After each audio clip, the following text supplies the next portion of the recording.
Yeah, yeah, yeah, yeah. I love the smile. Hey guys, welcome back to the Darling Talk Show where we just don't talk about relationships, we redefine them. Today we have a beautiful guest, okay? She is a content creator and the host of Adultish Whines. Paige, hey girl. Thanks for having me. I'm excited. Listen, I am super happy to have you because I've been on your podcast before and Yeah. I could not wait to bring you on because not only do you talk about interesting things on your podcast, but I think your life is pretty interesting too. Thank you. So I was like, I want to talk to her. I want to bring her on the show. Interesting know? for better or worse, right? Interesting is a good thing, actually. Okay. It's a great thing. Okay. So thank you for coming. I appreciate your time. Now, I definitely want to dive into who you are, right? Okay. Tell the audience a little bit about you. Who is Paige? What you do? Okay, Paige. I go by P. That's my preference. P Really? Honey, P Money, P Cardi Money. P. Yeah, those are all my nicknames. Depends on what I'm feeling. I have been a podcast host of Adultish Whines for a little over 4 years now. I'm in season 5. Congratulations. Thank you. I love it so much. Yeah. I think it's like probably become too much of my identity. Like it's embedded in me. Yeah. It's my favorite thing. I love talking to people. I love getting to know like cool, you're a Yeah. talk show host, but Mhm. what else about you? Like Yes. we talked about dating, we talked about family on my show. Mhm. So I just love people. I'm a people person. Yeah. I've been a dog mom for a year. I used to not like dogs. What? Wait, what? Yes. Girl, I'm scared of dogs myself. How did you become that? I've always been a pit bull fan. I love pit bulls. I've had pit bulls in my family. Okay. But I was like, I don't like the slobber. I don't like the hair. I don't like anything. And then I was on vacation in Mexico and saw somebody post a reel back here in Houston saying this dog was about to be euthanized. And I rescued him. And now I'm the dog lady. Wow. Yeah, it's crazy. So I love him so much. He's changed my life. He's just like, so Yeah, I'm a dog mom. I'm a podcaster. I'm a friend. I love my friends. I love Yeah. my group of people. I love that. My sisters. I have 3 sisters. That's Okay. kind of it. Yeah. And you're from Houston? No, I'm from Los Angeles. Okay, LA. Yeah, I moved here during COVID. Wow. Don't hate. Lord. I'm one of them. I know, but honestly, I didn't move because of like I know people like move because of Los Angeles was closed and Yeah. Houston was open kind of vibe. That wasn't it for me. I used to work in Hollywood for TV and movies on set in the costume department, and we were really, really shut down. Obviously, all Wow. of Los Angeles was.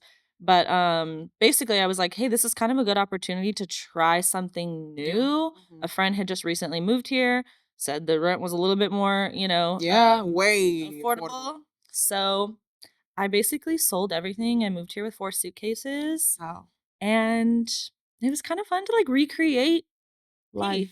And you're here, it's been 5 years. Mm-hmm. How do you love Houston? I love Houston. Yeah. I love Houston. I honestly, so when I moved, I do think that like I could have moved other places and been just as happy. I think that it was the move out of my norm, out of my everyday, out of the life that I was like so embedded in, seeing the same people every day, going to the same bars. I was in high school, you know what I mean? Like, I'm still friends with most of my group of friends that I had before I moved.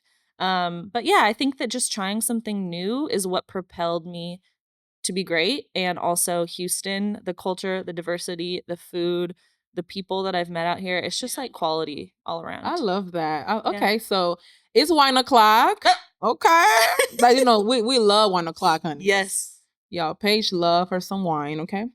So we're going to be toasting to Pinot Grigio. I know you like your dry wine. Yes. But this is a rosé. Okay.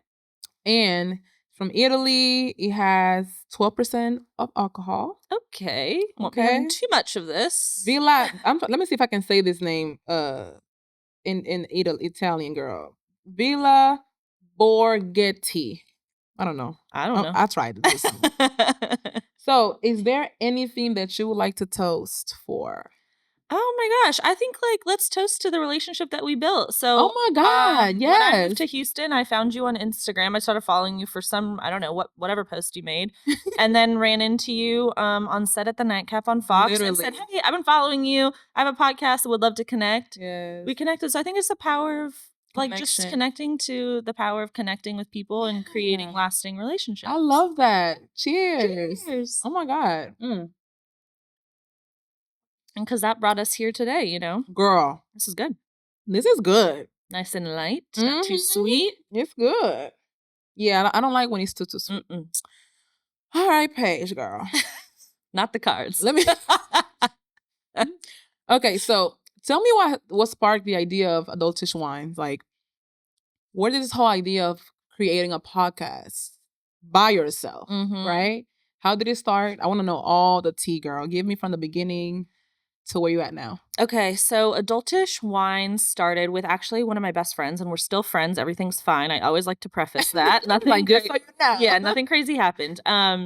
We basically, after I moved to Houston, I was just like, I saw all of my friendships. I was witnessing social media just like be a dumpster fire, just like really the United States in general. Yeah. People's relationships were being torn apart, whether it was because of vaccines or masks or abortion or race or politics and all these things.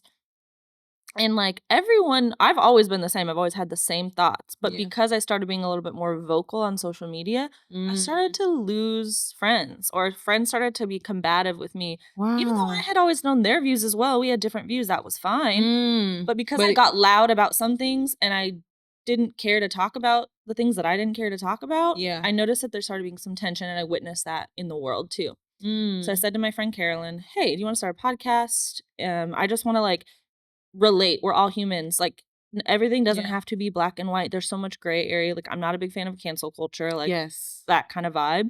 She's like, yeah, let's do it. So we started, and our friendship was most important. So we said, let's give it a year. The end of a year, if we're both loving it still and loving doing it together, let's continue. If not, like we'll figure it out. We got together at a year, and she was like, I hate it, and I said, I love it, and I don't like you doing it. So hey, that's real though, because it happens, you know, when you starting something with a friend, right? And sometimes that might not work for y'all. But you know, that doesn't mean that the friendship has to be. And you know, it's crazy because I wish that would have happened before in my friendships. I lost so many friendships because we started doing business together, and they were not mature enough to separate the two.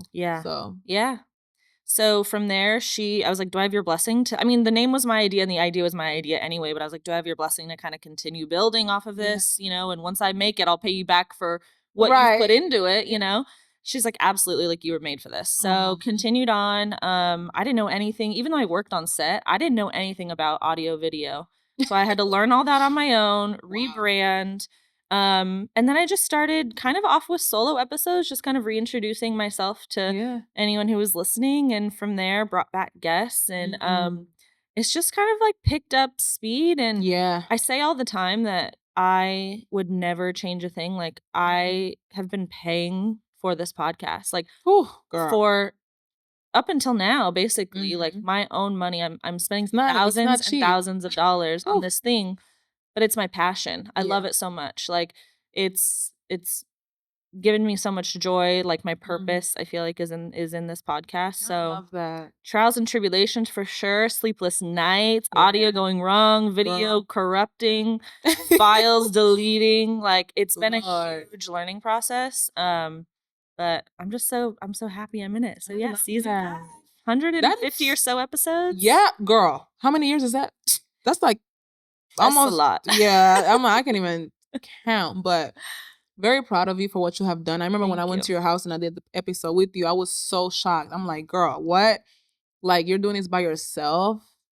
I was just so shocked, you know? I'm like, the amount of dedication. Thankfully, it didn't look like I was doing it. And not only that, you still had a 9-to-5. Yeah, and I still do. So I'm like, how do you do this, right? But I always say this to people. When you have a passion for something, you find the time. Like that's just what it is, right? Because you want to do this, you want to get this, you want to get this done. But yeah, I'm very proud of you, girl. Thank you. Now, tell me. I know you had a show, your 100 episode show. Like you actually had an event. Yeah. How was that? I know it was great. Like I saw the pictures and everything. Even your marketing was amazing. Thank you. And I was supposed to be there, but I'm sorry I didn't make it. It's okay. But how was it? Tell us how that was. Oh my gosh, it was like the mark of such hard work and a long journey. Not done, but like reaching another step, I felt like. For the longest time, I felt like reaching 100 episodes, like it was never going to come. And I didn't even know until closer to that point that there's so many podcasters, right? And it's great. Yes. Like there's room for everyone at the table. I always say that. But I didn't realize that I was in the top 7% of podcasters when you reach 100 episodes. Are you serious? Yes. Like, because wow, so it's a thing. It's a big deal. It's a big deal to make it to 100 episodes because a lot of people podcast just for a short term on purpose, or some people start with bigger dreams and then they fall short, and that's fine. They move on to something else. It's all good. But for me to stay consistent, because I used to call myself a quitter. But you know what it was? I didn't find that thing I liked. That I felt passionate about. So reaching 100 episodes, it was like such a great moment for me. The support, I realized this recently. Like, I'm not married. I've never had a baby. Like, I've never had my friends and family have never had the opportunity to rally around me and like support me in that way that a lot of women feel supported. Yes. Graduating college, maybe, like things like that. Yeah. So to have like, first of all, 85-ish people in person. That's a lot. Pay for a ticket because it was expensive. Because I paid for it all, but with the help of sponsors. Yes. But to have them fly out from California to come see me do my 100th episode show. And not only that, but the people, just the text messages, people I haven't talked to in years, just texting me saying, hey, I've been seeing you do your thing. And like, wow, I can't believe who you've become and what you've done. And I'm just so excited for you. So it was such a validating moment. It was a struggle. It was a long process. It was planning a whole event. Yeah. But I had the help of some amazing people. Shalana. Yeah. Oh, she's awesome. Yeah. She helped manage the event. What is it? Social Boss Empire? Shalana. Social Boss Empire. Yes. She was great. So I just had a lot of help. I had like the photo booth sponsored. I had some of the protections set up with sponsors. Yeah. So it was really lovely. Girl, when I tell you, I saw the photos and I was like, just putting an event like together is just the most stressful thing. Yeah. It took me like, when I did mine, it was like the longest 6 months of my life. I even got sick after. I don't know if you got sick later, but I did. Girl. I don't think so, but I saw your event, which looked great. And then I did see you guys. I'm like, it's because we're exhausted. Exhausted. We're doing too many things. Ourselves. What? But hey, that's what I'm saying. Like, when you love what you do, the feeling that you have at the end is like such a rewarding feeling. Yeah. And I will tell you too, like, because I had planned to do like a 10 to 15 minute solo, before I brought the guests out. And that was I was so freaked out about that. Yeah. Because I had never done that before. I've never done anything live, did that, and I was like, let's run it back, let's do it again. Like, I could do another 10 to 15 minutes. Like, so it just showed me that I can do hard things. I'm proud of you. Thank you. I'm proud of you. Now, I want to get into the spicy stuff, with you, girl. Girl, look, so you're big on relationships too, and I really want to know what's going on in your dating life. We're single, we're dating, we have a situationship. Okay. I'm perpetually single. No situationships? I've kind of stopped situating. Okay. I have put an end to the situation. That's another win right there, because I can only imagine. It was a big mountain to climb, but I finally realized that like they are not benefiting me in any way. Yeah. Like, and I'm not going to change their damn mind.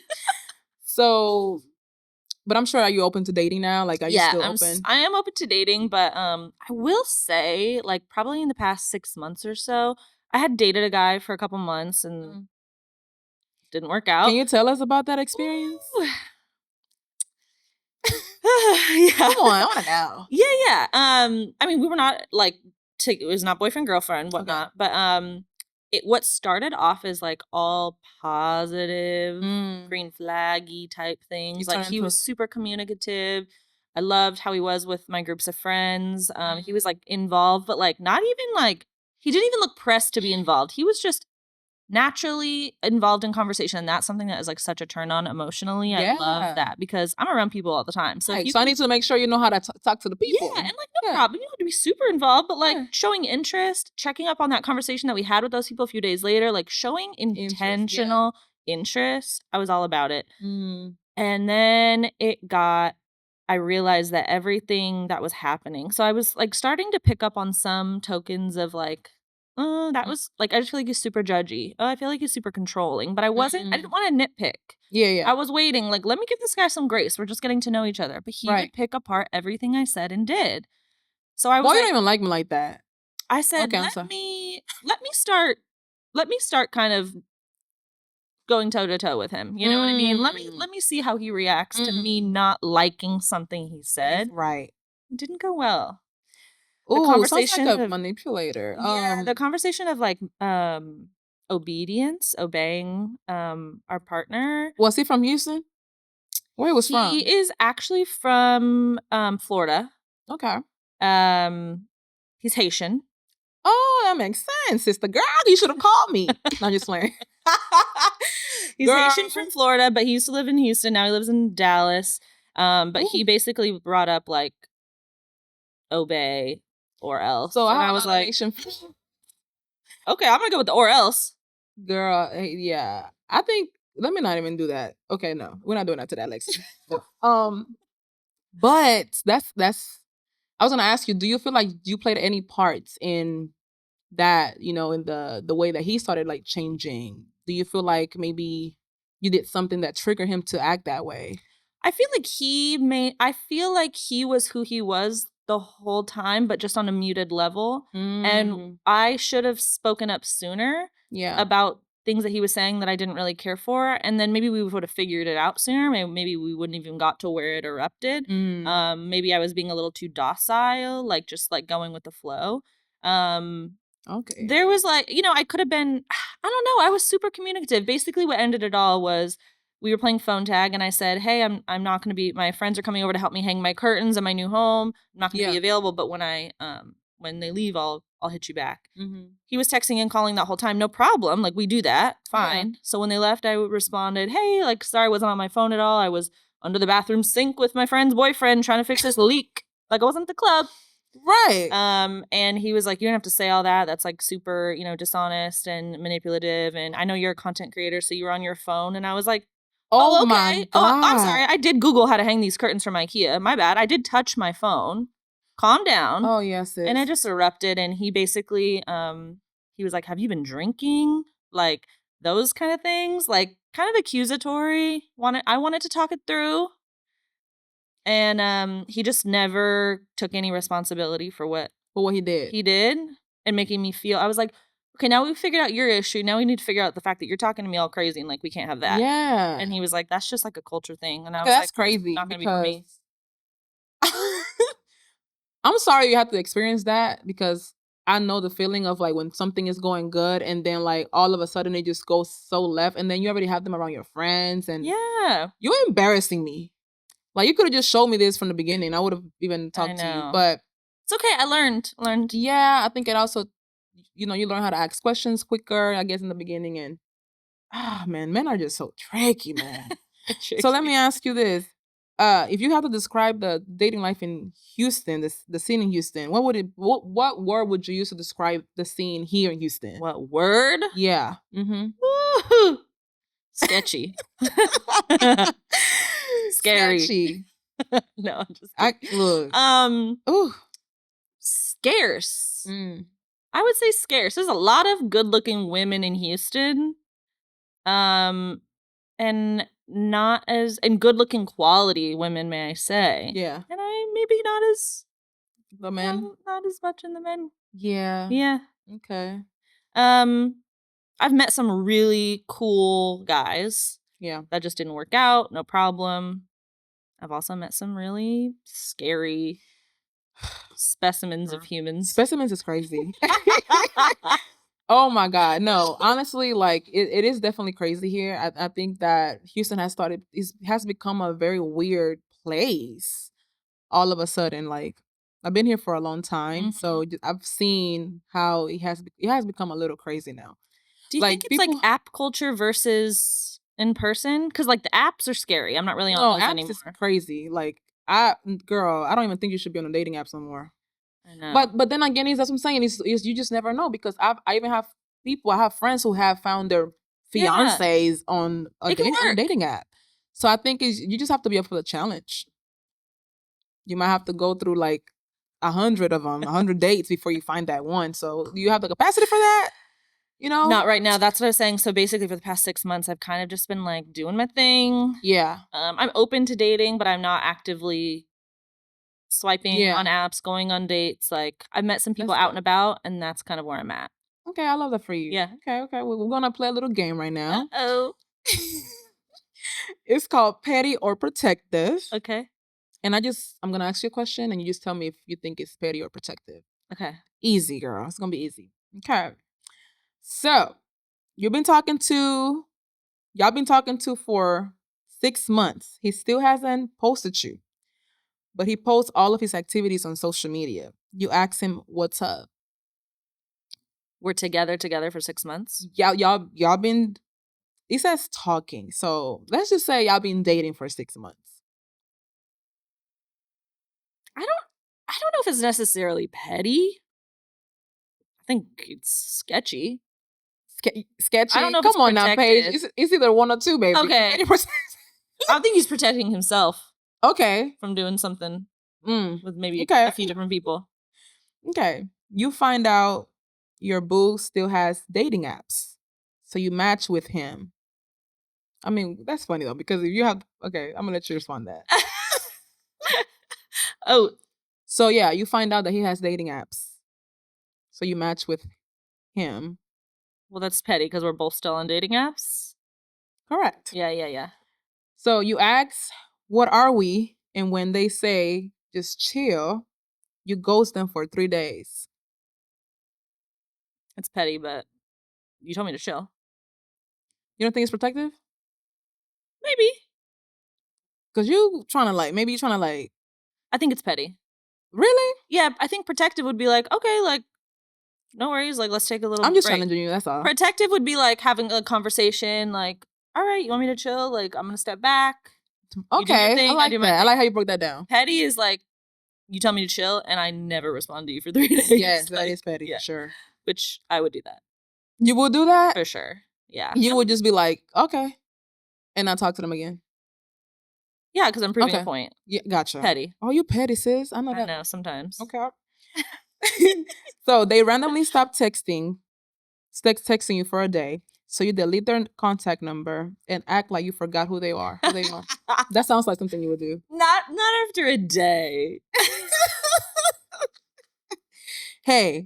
No, but I do that. Like, if I go on 1 or 2 dates with you, I haven't saved your number yet, but like I always have the text. I don't delete the text conversation. So you text me 3-4 weeks later, like, hey, what are you up to tonight? I'm like, who's this? So you don't save their numbers then? I don't save their numbers. Oh, wow. Because why do you think I would save your number after 1 to 2 dates? Yeah. But I have your text message. I know who you are. I know. You can keep up with the... Yeah, but I'm not going to be like... Yeah. Hey, Bob. How you doing? Haven't heard from you in 3 weeks. I'm really great. You? Can't wait. I'm so happy to hear from you. No. Yeah. Who are you? Okay. So you blocked your ex's new boo. You basically says you blocked your ex's new boo on social media. I guess it's protective. Like it's you're with your. It's protective. Okay. It's protective. Okay. Yeah, hey, I'm just asking the question now. Yeah. The audience is gonna say like that's petty. Okay. That's fair. They don't need to be seeing everything. Yeah, your ex's stuff. Okay. Yeah. All right. Okay. I just wanted to hear your thoughts. You know what I mean? Like, just wanted to see how you think. You know?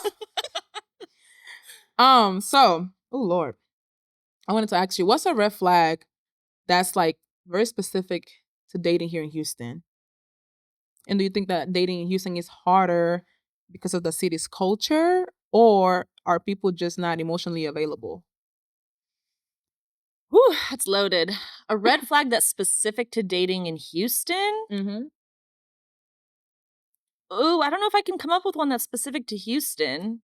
Okay. Because what immediately came to my head, and I've experienced a lot out here in Houston, but I've also experienced it in Los Angeles. Yeah. I would say it's maybe a major city red flag. Okay. Is the casual interactions that men assume you're okay with. Like we match on a dating app, we're having conversation, maybe you say that we're gonna like maybe mention idea of a date or taking me out.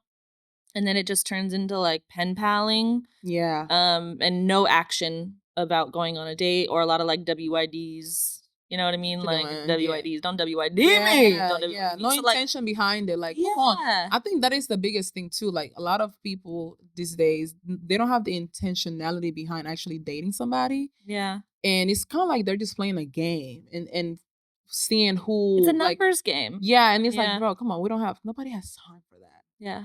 So I do understand that. So do you feel like people are not emotionally available these days? Do you think it's more so about just the city's culture, or? I think people are not emotionally available, and sometimes I don't even think it's on purpose. You know what I mean? Like, sometimes I think you're just in that mode. You're swiping on Instagram, like you're doom scrolling, whatever they call it. You're doing the same thing on dating apps. You're not on there with intention. You're on there because you're bored.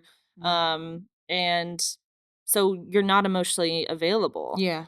People that just wanna, they're just seeking somebody to have fun with. That's all. But they're seeking that connection, but like they don't want too much. You know, it's like they have a wall. People have a wall. Yeah.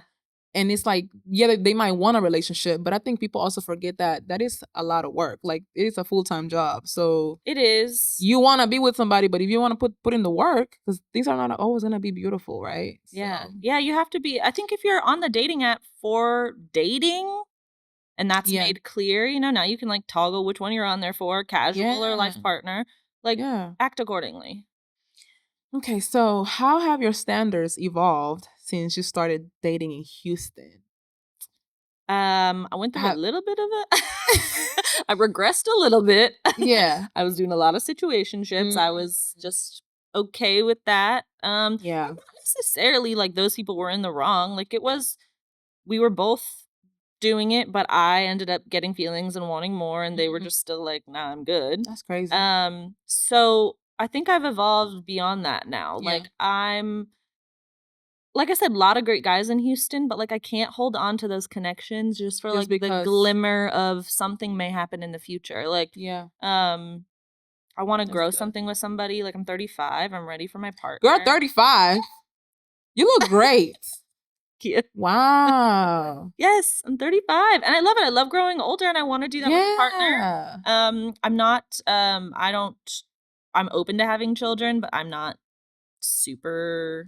That's not my jam. Really? Love kids, by the way. Okay, I so just you don't know that have somebody that has. Would you be okay with dating? I've dated men with kids. Okay. Love that. I'm great. Like, I'm a great aunt. I love kids. That's fine. But if my partner did want kids, like, I'm open to thinking about it. But at this point, I'm 35. You know what I'm saying? Like, maybe we're dating for 1 year, 2 years. It's like 37. I don't know. So I'm kind of. So I'm going to just claim this over your life in this moment. Okay.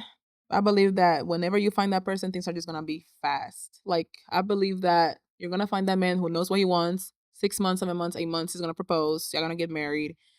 And if he already has kids, cool. And if you don't, you're probably gonna be pregnant.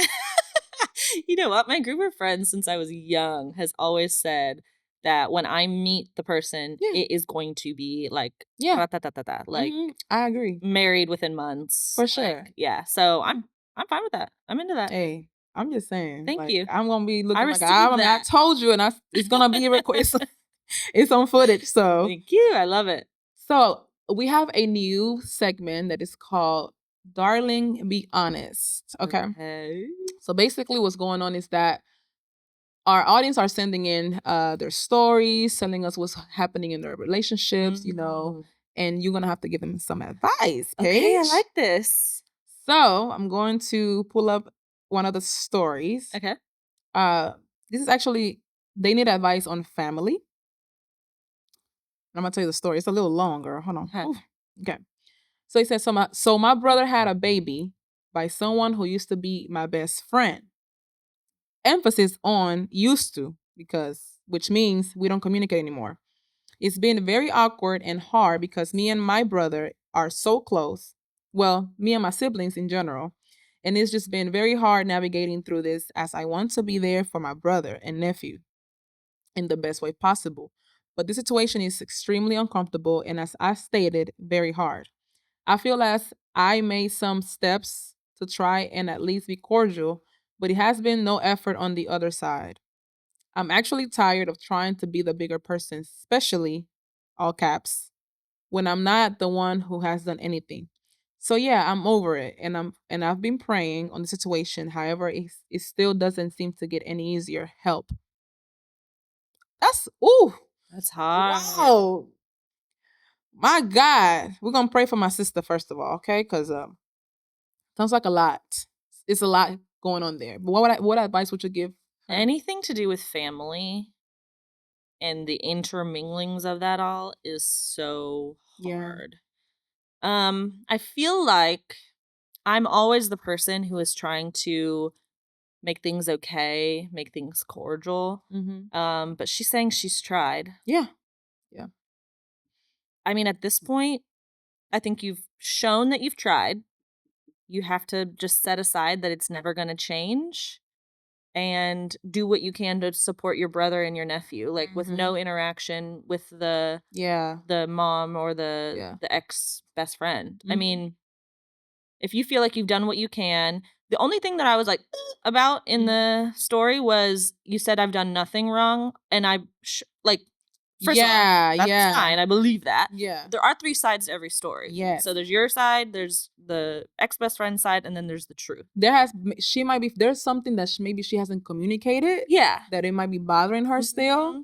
That needs to be communicated so that we understand what really happened. Yes. Because why is the ex-best friend so not into communicating with you just to make it cordial? You know what I mean? Yeah. So I think just like maybe reflect a little bit and be like, is there anything that I've done that maybe I didn't take accountability for? Anything that slid by that maybe I just didn't realize? Maybe I can approach it that way. Like, hey, after all this time, I really want to make things right with you so we can enjoy our nephew, this perfect baby who deserves the both of us. So wow, Paige. But if you try that one last try and it's not received well, then you just got to be okay with keeping your side of the street clean and moving forward with that. I agree. This is really good advice. Okay.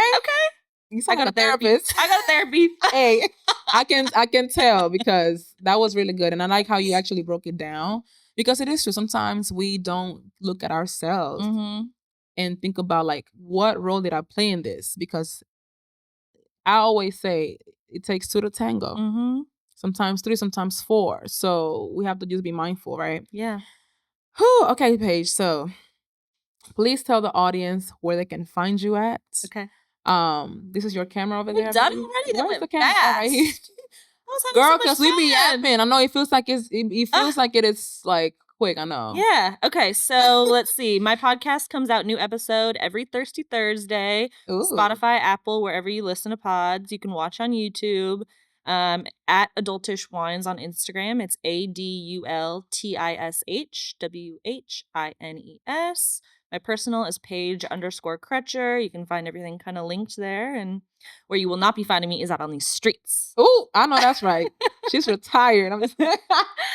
No, thank you for coming. I really enjoyed this conversation. And I know that this is gonna bless somebody out there, that can see themselves in your shoes, who's still trying to find love, who, it's really hard out here, It's hard out here for a lot of us. So thank you for your time. I really, really, thank really you for inviting me. And I want to come back on the show. Oh yeah, we need to. Okay. Need to run it back. I'm shooting my shot. Yeah, because a lot has changed from that time. Oh, okay. Just saying. We'll hear more on that later. Yeah. All right, guys. Thank you so much for watching. Again, don't forget to subscribe, like, share, all the things. Also, don't forget to share your stories. Submit your stories for the Darling Be Honest segment so that we can give you some advice on the show. Okay, we'll try to do our best to give you some good advice. And we'll see you on the next show, on the next episode. Bye. Yeah.